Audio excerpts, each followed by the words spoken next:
Welcome to my channel. Today I am going to teach class 12th economics chapter money and banking.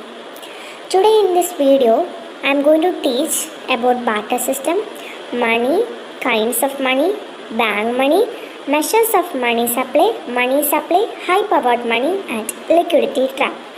First I am going to teach about barter system. Barter system is a system of exchange where a participant in a transaction directly exchange goods or services for other goods or services without using a medium of exchange such as money. Next I am going to teach the shortcomings or the limitations or the problems of barter system. There are 4 problems or 4 limitations. They are lack of double coincidence of funds, lack of common unit of measurement, lack of storage facility and lack of deferred payment. So there are 4 limitations. Next is a definition of money.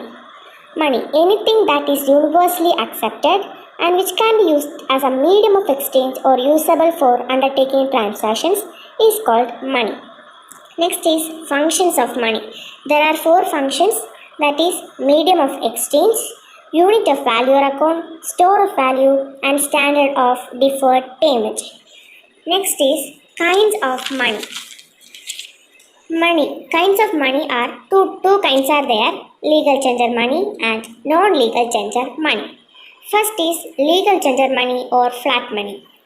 The money which is used on the order or flat of the government is called flat money. It can also be called as legal tender money because it cannot be refused by any citizen of the country for the settlement of any kind of transaction. So, next is non-legal tender money on the basis of trust that the issuer of money commands. This money is accepted on the basis of trust that the issuer of money commands. It is also called fiduciary money as it is accepted as money on the basis of trust. It includes credit instruments such as drafts, checks, bills of exchange, etc. Next, I am going to teach about money supply. The volume of money held by the public at a point of time in an economy is referred to as the money supply. Money supply is a stock concept. Next, measures of supply. Measures of money supply. On the recommendation of the second working group on money supply, the RBI presented 4 measures of money supply in its 1977 issues of RBI Bulletin, namely M1, M2, M3 and M4. So, next is measures of M1. Measures of M1 include 3 are there. First one is currency notes and coins with the public excluding cash in hand of all commercial banks.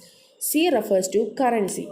Demand deposit of all commercial and cooperative banks excluding interbank deposit, where demand deposit are those deposits which can be withdrawn by the depositor at any time by means of check. No interest is paid on such deposit. So, next here DD refers to demand deposit.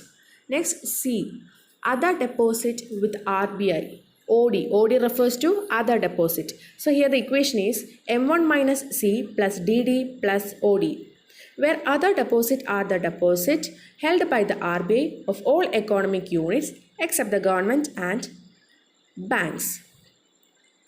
Next one is measures of M2. Here measures of M2 have 2 points.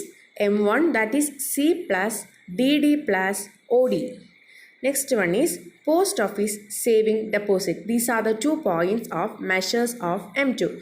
Don't forget 2 points MI and post office saving deposits. Next is measures of M3. There are 2 points. First one is M1. So here all the points of M1 is included in measures of M3.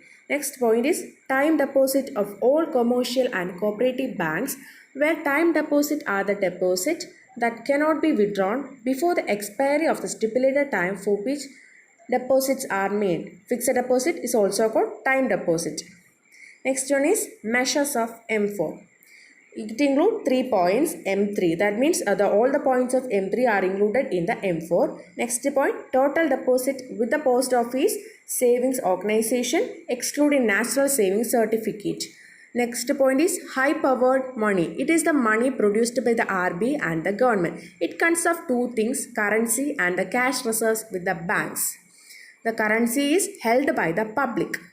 Next, I am going to explain about high powered money. It is the total liability of the monetary authority of the country.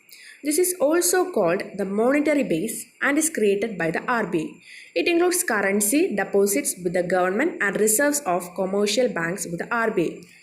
So here the equation of high powered, H equal to C plus R, where H is high powered money, C is currency and R is cash reserves of commercial banks. Here currency means notes and coins. So next is liquidity trap. The price of a bond has an inverse relationship with the market interest rate. If the interest rate is very high and the people accept it to fall in the future, then the bond prices will rise, being inversely related to the interest rate. In order to gain future capital gains, people will purchase bonds when interest rate is low, and people will sell their bonds and convert their bonds into cash. When interest rate is high, people withhold the bonds with the item, and when circumstance changes, they will sell in the market.